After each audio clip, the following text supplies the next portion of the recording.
It's been 30 days since the first strike hit Africa.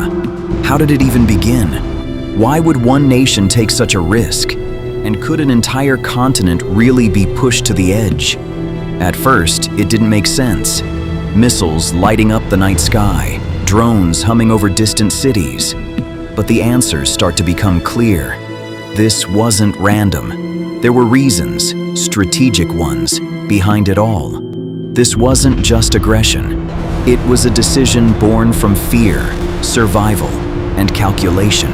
In Iran's worldview, leaders believed that only a bold show of force could protect their nation's autonomy and deter threats closing in on them. They saw war not as chaos, but as a calculated gamble, one they believed they had to take.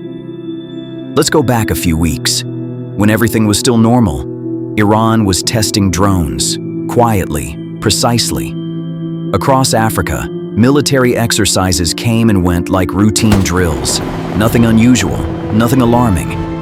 But deep underground, the first answer revealed itself. Missile silos were being armed, drone fleets were being prepared, and no one saw it coming. Iran isn't the largest country in the world.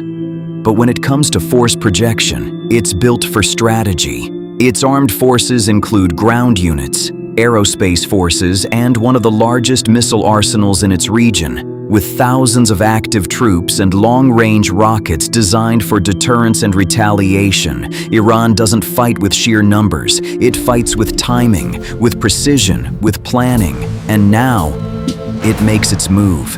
Africa stands on the other side, a continent of 1.4 billion people, 54 nations, millions of soldiers. Could one nation really succeed against such scale? The answer begins to emerge not just from numbers, but from strategy, cooperation, and adaptation. Across the continent, a handful of nations have established capable armed forces with modern equipment, defense industries, and growing operational depth.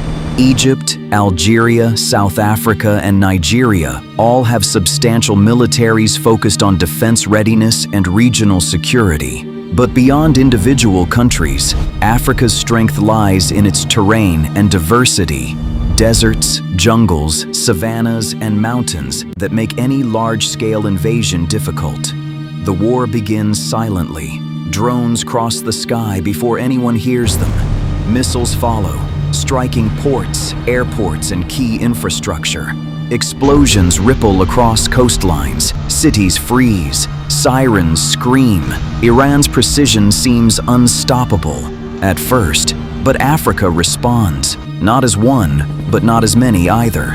Some nations strike back immediately, others mobilize, others prepare their defenses and strengthen alliances. Egypt reinforces key borders, Nigeria secures coastal approaches, South Africa deploys defense units to critical ports, desert fighters learn to exploit sandstorms, jungle fighters vanish into dense forests, communities mobilize in support of defense forces.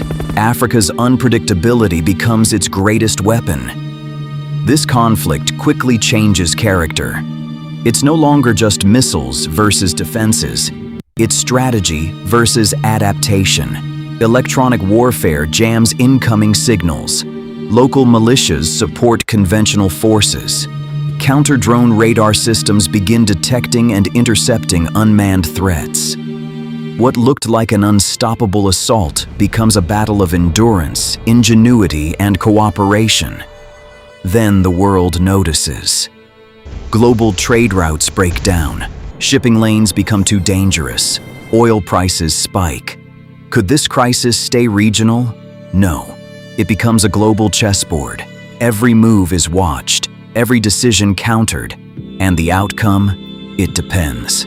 In one scenario, Iran secures key tactical victories and pressures weaker defenses. In another, African nations form an unprecedented defensive coalition, using terrain, coordination, and strategic advantage to push back. Small moments decide everything. One successful ambush, one disrupted communications network, one unexpected storm in the Sahara that cancels a planned strike. Weeks into the war, there is still no clear winner. Because this war isn't just about weapons or soldiers. It's about why it began. It's about how defenders adapt.